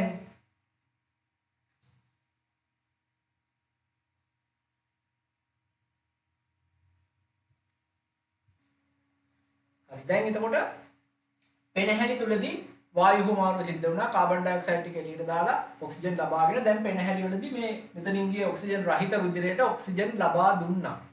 ඊට පස්සේ දැන් මේ රුධිරය ටික පුප්පුෂීය ශිරා ඔස්සේ, පුප්පුෂීය ශිරා කියලා කියන්නේ පෙනහැලි වලින් එන ශිරා හතර. වම් පෙනහල්ලෙන් දෙකක් එනවා, දකුණු පෙනහල්ලෙන් දෙකක් එනවා. පුප්පුෂීය ශිරා ඔස්සේ ඇවිල්ලා දැන් ඔක්සිජන් එකතු කරපු ඔක්සිජන් සහිත නැත්නම් ඔක්සිජනීකృత රුධිරය වම් කෝෂිකාවට එනවා. වම් කෝෂිකාවට එනවා. වම් කෝෂිකාවෙන් ඊළඟට මෙන්න මෙතනින් මේ කපාටය හරහා එනවා. සමහරවිට වම් කර්ණිකාවට එන්නේ. වම් කර්ණිකාවට එනවා. පුප්පුෂීය ශිරා ඔස්සේ වම් කර්ණිකාවට එනවා. වම් කර්ණිකාවෙන් මෙන්න මෙතන තියෙන කපාටය හරහා වම් කෝෂිකාවට එනවා. දැන් ඔක්සිජන් සහිත ඔක්සිජනීකృత රුධිරය තමයි වම් කර්ණිකාව හරහා වම් කෝෂිකාවට එන්නේ. දැන් ඊළඟට වෙන දේ ඔබ දන්නවා. වම් කෝෂිකාව සංකෝචනය වෙනවත් සමගම මෙතන තිබිච්ච දැන් ඔක්සිජන් සහිත ඔක්සිජන් තියෙන රුධිරය සංස්ථානික මහා ධමනියට ඇතුල් වෙලා ඒ ඔස්සේ ශරීරය පුරාම ගමන් කරනවා නැවත.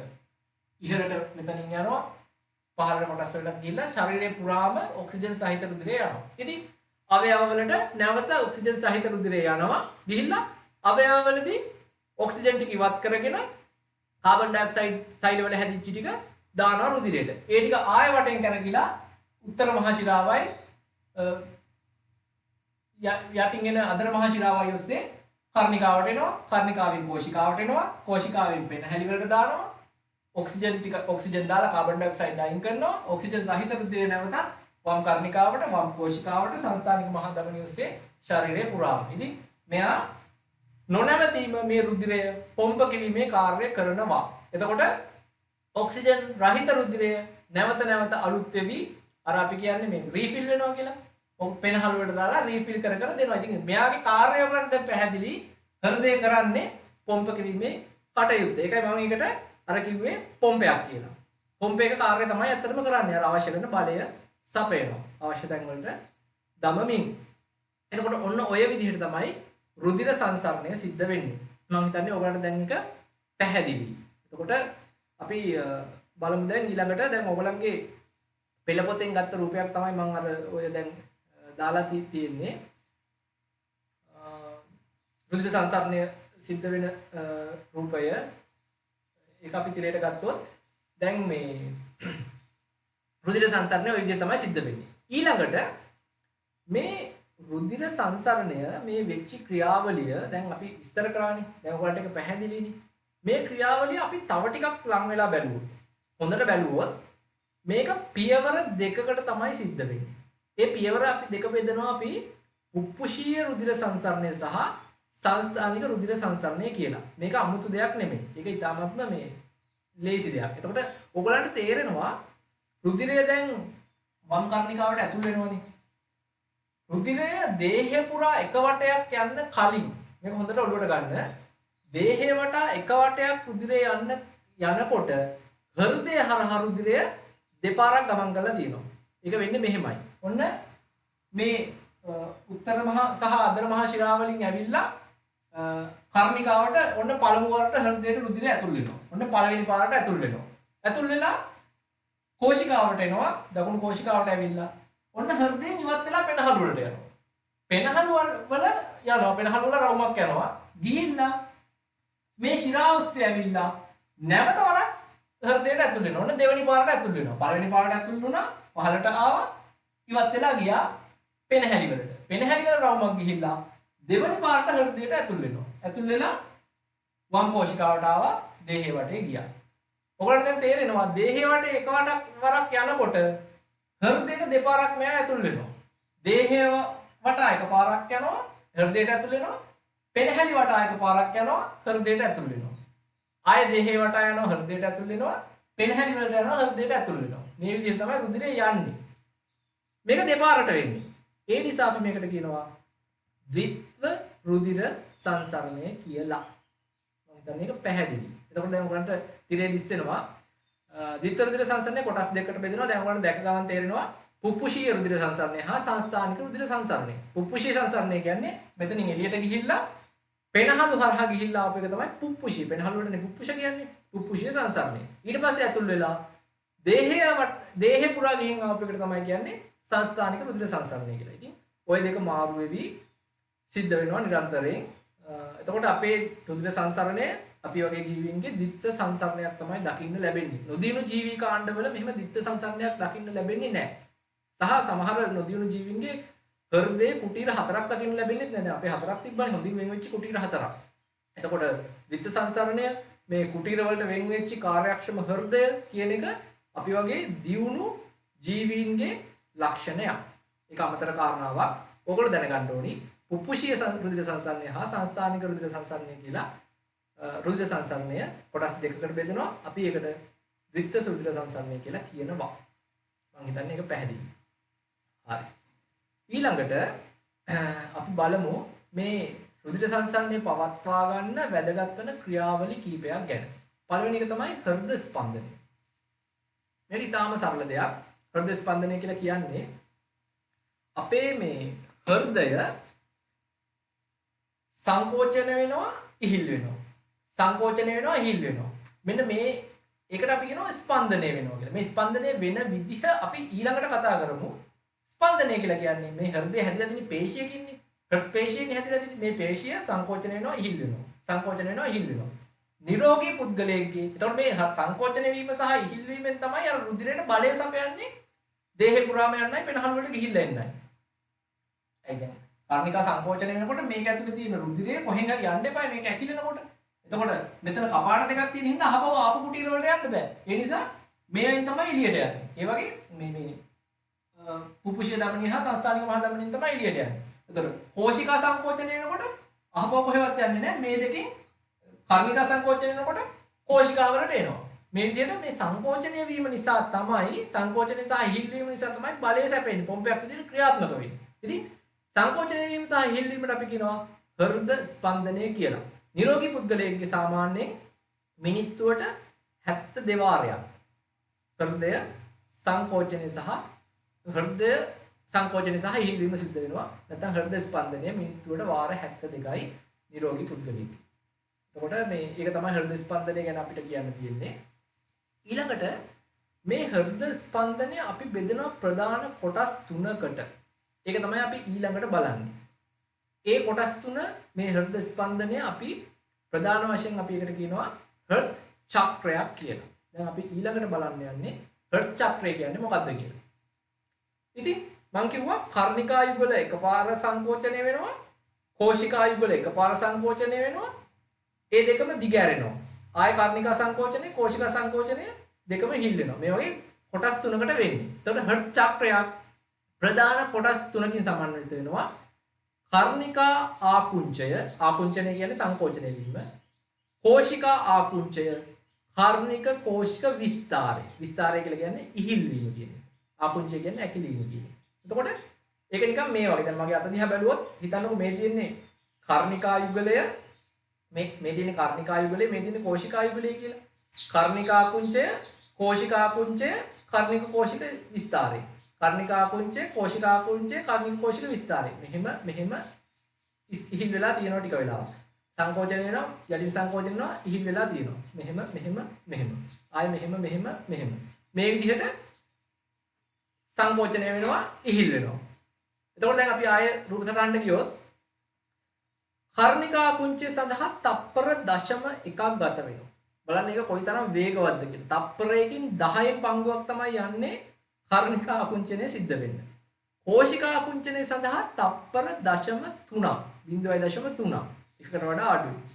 ඊට පස්සේ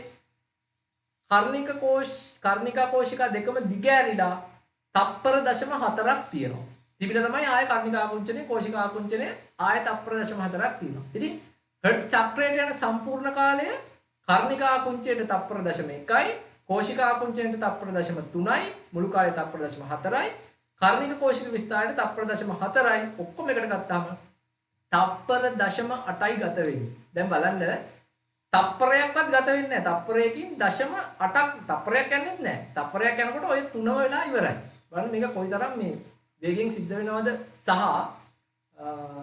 මේක කොයිතරම් මේ පද්ධතිය කාර්යක්ෂමව පවත්වා ගන්න මේ සෛල වලට අවශ්‍ය කරන දේවල් සපයන්න රුධිරය ගෙනියන්න දේහේ පුරා කොයිතරම් මේක හැඩ ගැහිලා තියෙන්නේ කොහොමද කියලා ඔයගොල්ලෝ හිතාගන්න මේ වෙලාවත් එක්ක ගත්තාම ඉතාලම කාර්යක්ෂම පද්ධති මේවා.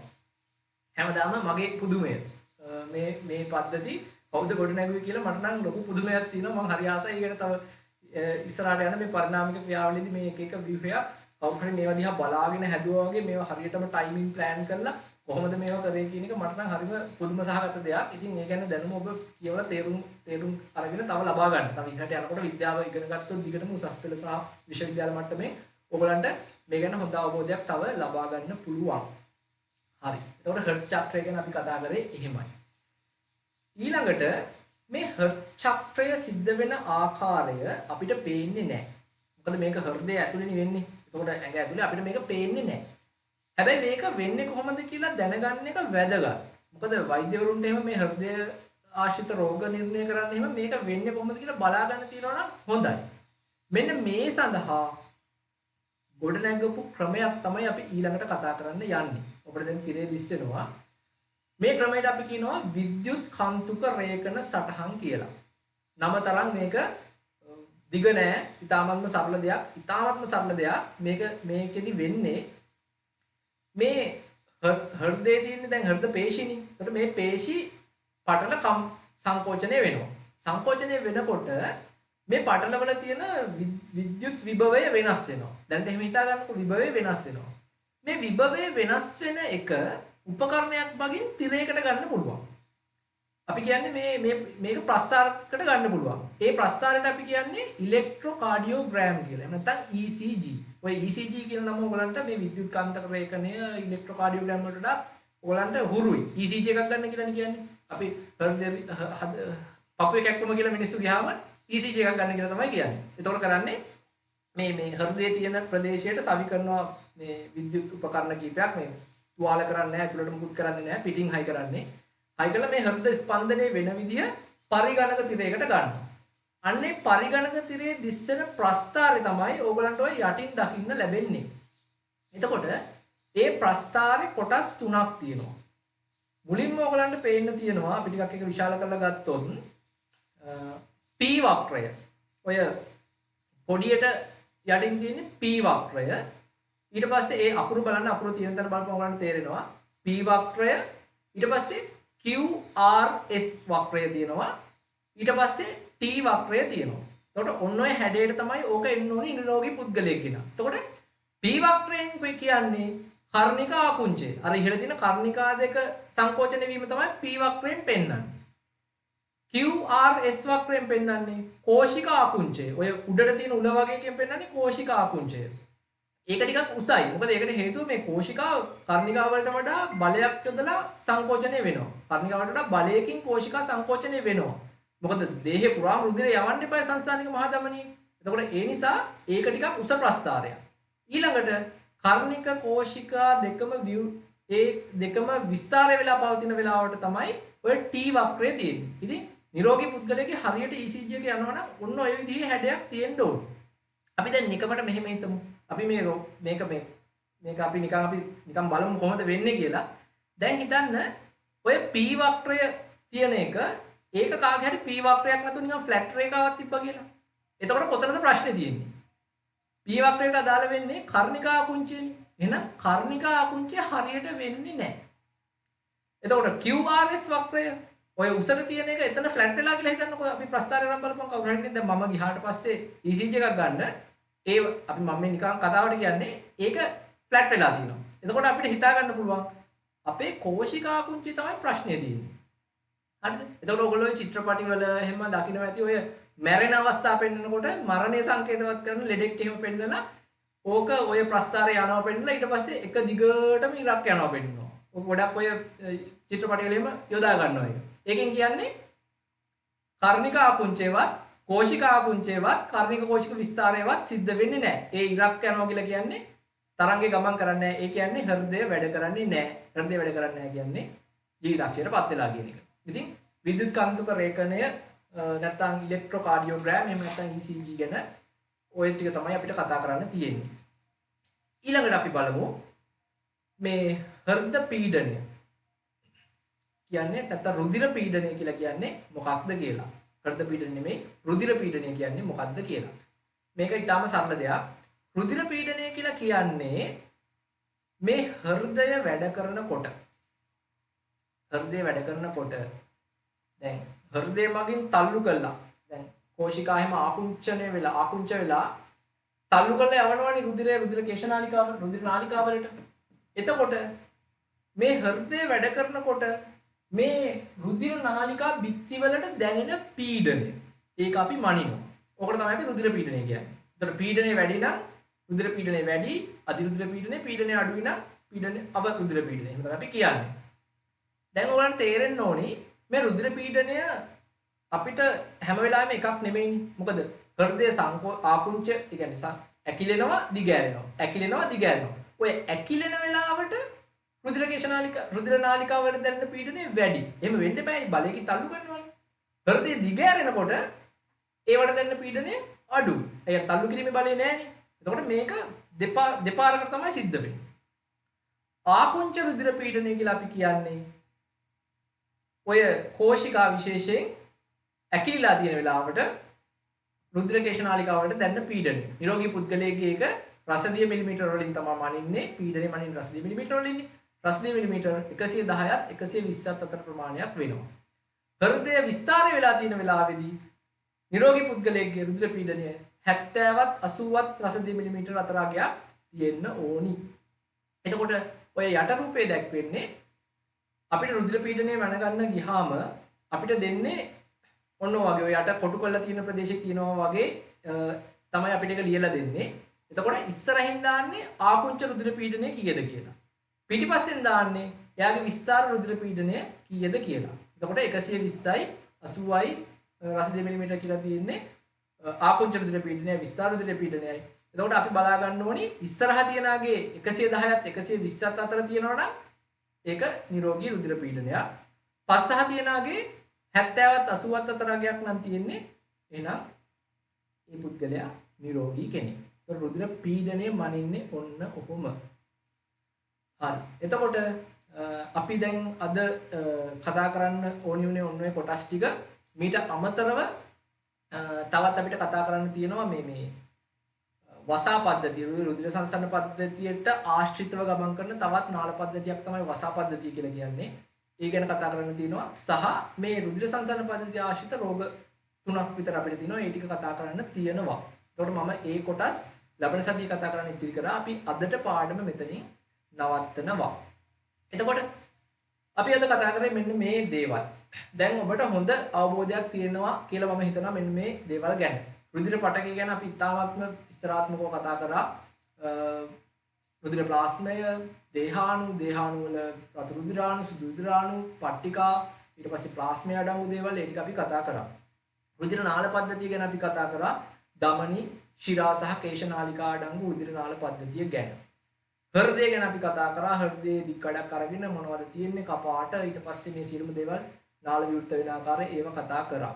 ඊට පස්සේ මෙන්න මේ කියන පද්ධතිය ඇතුලේ රුධිරය සංසරණය වෙන්නේ කොහොමද කියන එක අපි කතා කරා. එතකොට රුධිර සංසරණය වෙන්න හෘද ස්පන්දනය බලපාන්නේ කොහොමද? හෘද ස්පන්දනය අපි හෘද චක්‍රය ඔස්සේ පියවර 3කට බෙදලා අපි ඒ ගැන කතා කරා. ඊට පස්සේ අපි වගේ දියුණු ජීවීන්ගේ ද්විත්ව රුධිර සංසරණයක් සිද්ධ වෙනවා. පුපුෂීය රුධිර සංසරණය හා සංස්ථානික රුධිර සංසරණය කියලා මෙන්න මේ ගැන අපි ඒක ගැන අවබෝධයක් ලබා ගත්තා. ඊළඟට අපි රුධිර පීඩනය මනින්නේ කොහොමද කියන එක ගැන අපි සාකච්ඡා කරා. එතකොට මෙන්න මේ කොටස් ගැන තමයි අද අපි කතා කරේ. මම හිතනවා ඔයගලන්ට හොඳ අවබෝධයක් එකෙන් ලැබෙන්න ඇති කියලා. ගැටලු මොනවා හරි තියෙනවා නම් කමෙන්ට් සෙක්ෂන් එකේ ඇතුළත් කරන්න. ඒවට අපි උත්තර දෙන්නම්. ඉතින් ඊළඟ සතියේ අපි මේ පාඩමේ ඉතුරු කොටස වසා පද්ධතිය සහ රුධිර රෝග ගැන කතා කරන්න බලාපොරොත්තු වෙනවා. ඉතින් එතකන් ඔබට සුබ දවසක්. අයබෝවන්.